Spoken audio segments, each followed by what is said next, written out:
Senator Grace po sa liderato ng Senado ang schedule para sa pagtalakay sa prangkisa ng SMNI. Sa ngayon kasi, hindi prioridad ang pagtalakay ng franchise bill. Ewan ko ba ito sila Suarez, etc., etc. Bakit priority nila yung prangkisa ng SMNI? Itong balita ni Mag-Holy Week na, magbakasyon kayo, tapos magdasal kayo ng mahimasmasan kayo. Angel Pastor. Araw ng Miyerkules ay pasado sa Kamara ang House Bill 9710 o panukalang pag-revoke sa prangkisa ng Suarezug Media Corporation, mas kilala bilang SMNI. Ito ang kauna-unahang pagkakataon. Ayan. Ang ganda. Nakarating po ako kanina dyan. Nakita ko yan. Malaki po yung monitor na yan. But anyway, ang laki ng problema nila sa SMNI. Yan ang pinag-uusapan namin kanina. Sabi nila, hindi naman kasama ang social media. Kasi dadaanin ng SMNI sa social media. Di ba? So, diktador na kayo. Martial law na ito. Kung pati YouTube, didiktahan ninyo. Taon sa kasaysayan ng Pilipinas na may tangkang tanggalan ng prangkisa ang isang broadcast corporation. Sa Kamara, prioridad ang proseso. Buwan ng Nobyembre, unang nagkaroon ng pagdinig kaugnay sa prangkisa ng SMNI. Matapos ang 4 na buwan ay agad na itong ipinasa sa ikatlo at huling pagbasa sa plenaryo ng Kamara. Pero dahil sa kailangan ng isang batas para matanggal ang prangkisa, ay kailangan muna itong dumaan sa mataas na kapulungan ng Kongreso. Sa Senado, tila may pag-aalinlangan dito si Senadora Grace po. Grabe, no? Mga congressman, ano kayo? Okay, tatandaan natin iilan lang ang bumoto. Karamihan po ng mga congressman bumoto tanggalan ng prangkisa SMNI.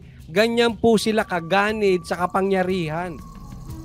First time in the history ng Pilipinas na tatanggalan ng prangkisa ang isang news channel. Tandaan po ang ABS-CBN hindi tinanggalan ng prangkisa ni Tatay Digong. Matagal na silang nag-ooperate na walang prangkisa. Kaya nga nagalit si Tatay Digong, tinanggal ang ABS-CBN. Illegal yun. Ba't kayo nag-ooperate ng walang prangkisa? May mga problema pang di umanong nababayaran sa kanilang mga tauhan. May problema po sila. Ang SMNI po, buhay ang prangkisa. And as far as I'm concerned, wala pong namamaltrato sa mga empleyado ng SMNI. I'm telling you the truth, hindi po ako nagsisinungaling sa inyo. Kasi naoobserbahan ko Nagkukwentuhan nga kami ni Boss Dada TV kanina. Sabi ko, ang galing din ni Pastor, no? Ang galing niyang mag-alaga ng tao. Kasi halata mo yung tao niya masaya. Masaya sa kanilang ginagawa. Alam mo, sila yung nagpa-practice ng pagka-Kristiyano. Ano yun? Extra mile. Yung mga workers nila, grabe. Kahit na lang si Miss Hana angkor yan. Pero kung magkapag-assist sa banateros, hindi mo makita na, oy, angkor ako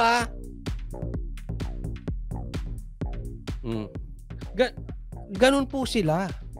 Halata kong masaya ang kanilang mga empleyado, ang kanilang workers. Di umano sa ABS may problema sila sa kanilang workers. Kasi sabi ko nga kay Boss Dada kanina, sabi ko, alam mo, kasi kung pinagsisilbihan tayong banateros, tapos yung kanilang mga workers hindi masaya, syempre mapapaisip ako ipokrito. Syempre, di ba? Pagka ibang tao, pagsisilbihan mo, pero pagka yung kanilang empleyado, hindi. Kaya, hindi masaya. Pero hindi. Masaya po yung nila. Masaya yung kanilang mga empleyado. At kahit ang tataas ng posisyon, hindi mo makakitaan ng yabang. And again, it's very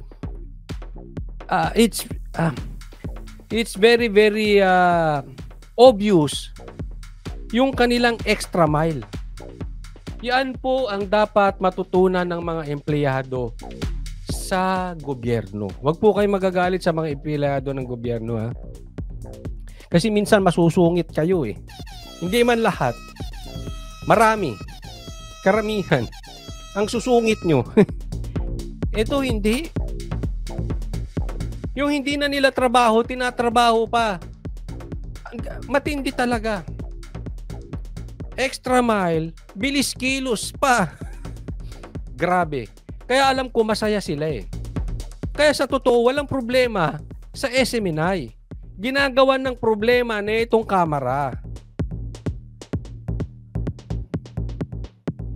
Ang ABS-CBN po, walang prangkisa nag-ooperate. Ang SMNI may prangkisa. Tapos tatanggalan nyo ng prangkisa? Ano ba? Nasa martial law ba tayo?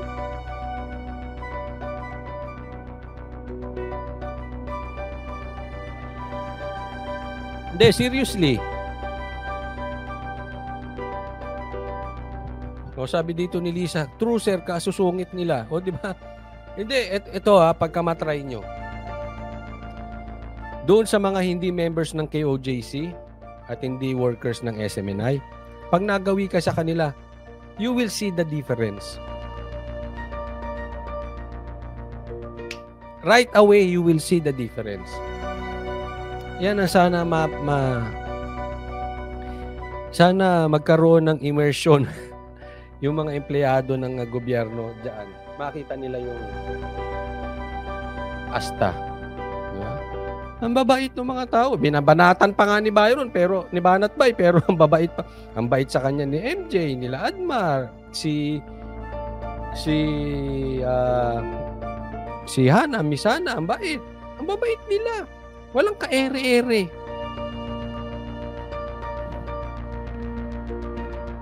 Ay, may galit na galit dito. Nagmura na nagmura. Anong ginawa ko? Kayo na nga sumagot dito. Kay Alberto Guangco, galit na galit. Oh.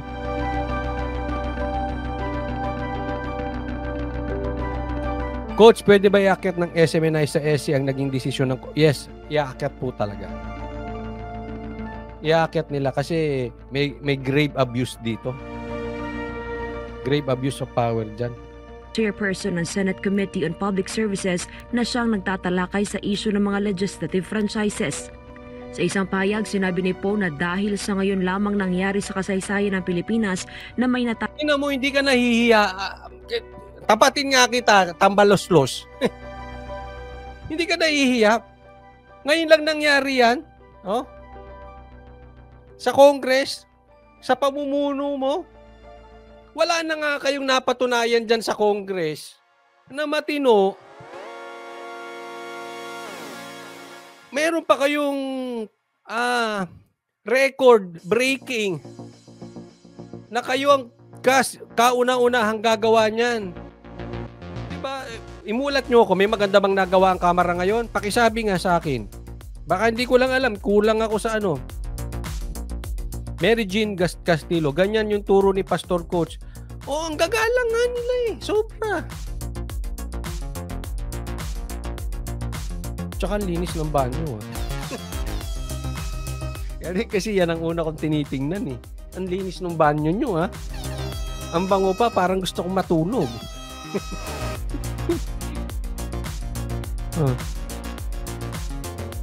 Tatanggalan ng prangkisa ay kailangan ito ng masusing pag-aaral at paghimay. Kailangan anya na magkasundo ang lahat ng mga miyembro ng kanyang komite sa kung anuman ang magiging desisyon. Ito ngayon dadaan sa Senado. Okay? Tandaan natin.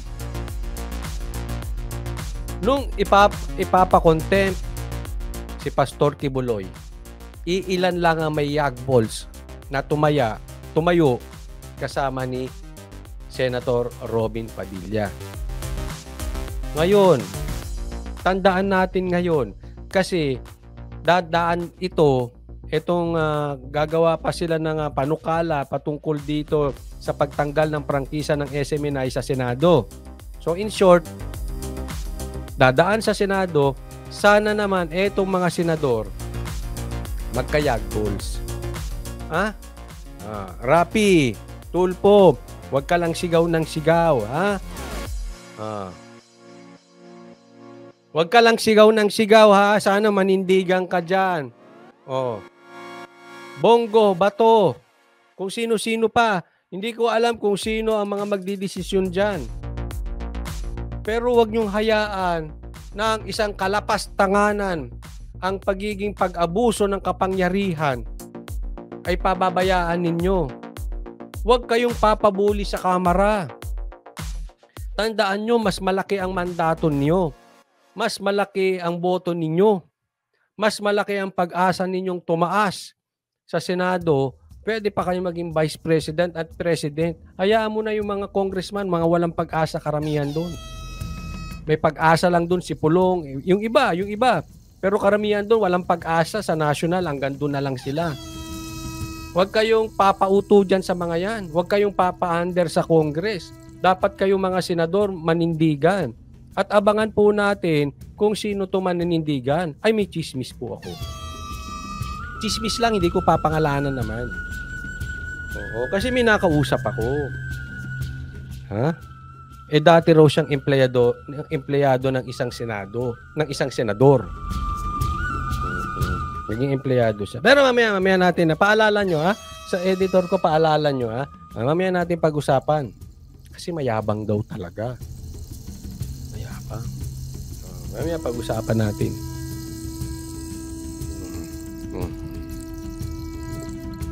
Sa schedule naman ng pagtalakay nito ay pinauubayan ng senadora sa mga lider ng Senado. Paliwanag niya hindi kailanman naging prioridad sa Senado ang pagpasa ng isang panukalang batas na may kinalaman sa prangkisa. Yan. Walang kinalaman sa prangkisa, Grace po. Tama yung sinasabi mo, pero sana, hindi ka laban bawi, baka pagtagal. Kauna-unahan ka pang pumipirma para tanggalan ng prangkisa SMNI. Sangayon ako sa sinabi dito ni ni Grace po. No franchise bill has ever been listed as a priority, so I defer to the leadership as to the pace of its disposition. Huwag niyong madaliin. Hindi priority yan. Oy, tambaluslos! Tambayuda! Ano ba yung mga pinagkasikaso niya dyan sa kamara? Magugutom ba ang taong bayan pagka ang SMNI ay mataalis ang prangkisa? Kaya mo ba bang ibaba ang presyo ng bigas pagka natanggal ang prangkisa ng SMNI? Bakit atat na atat kayo sa SMNI? Ano bang meron? Dapat, Grace po asahan ko na yan Senator, Madam, Ma'am, Bossing. Harangin nyo dyan para namang itong mga kamera natin Hindi ko na maintindihan. Kung ano-ano pinag-aasikaso. Wala namang kinalaman sa sikmura ng taong bayan. Feliz Nel, maraming salamat member for 17 months.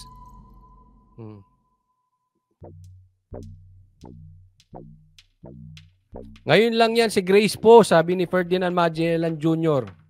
Later on, number 1 supporter na yan ng franchise revocation. Kaya nga tatandaan namin yung sinasabi mo, Grace po Baka mamaya laban bawi ka para kasi JB. Walang paninindigan. Pumirma na, binawi pa yung pirma. Ng isang panukalang batas na may kinalaman sa prangkisa. Ang pahayag ni Po ay sinigundahan naman ni Senator Ronald Bato de la Rosa na miyembro ng kanyang komite. Yan, manindigan ka Bato. Sasaludo ko sa iyo Paglaban nyo naman ng SMNI, pinakinabangan nyo SMNI, kakapal ng mukha ninyo. Pagka hindi nyo pinanindigan niya, mga wala kayong yagballs. Nakinabang kayo, mga traidor. Hindi po si Bato Traidor yung mga nakinabang sa SMNI tapos iniiwan sa gitna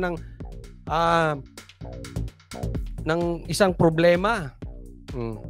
Para kay Senator Bato, dapat tratuhin lamang ito bilang isang ordinaryong panukala.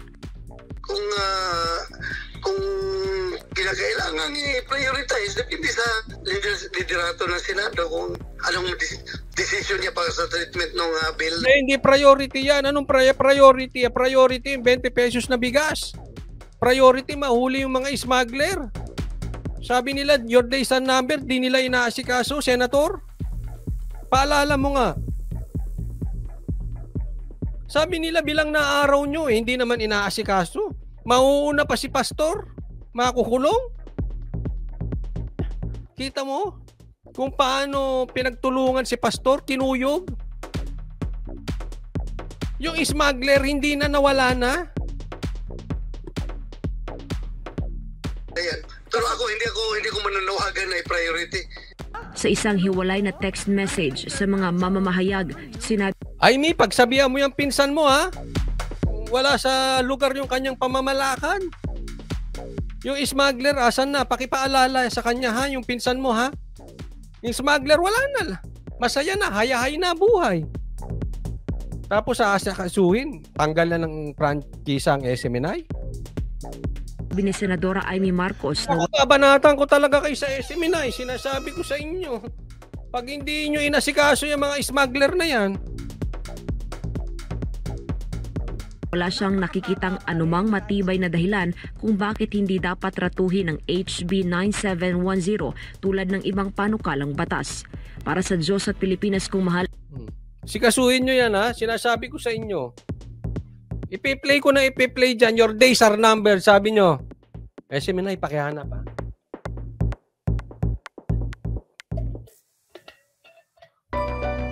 Yun ang intro. Bilang na araw nyo, asan na? Binilangan nyo ng araw si Pastor Kibuloy at saka SMNI, mga animal.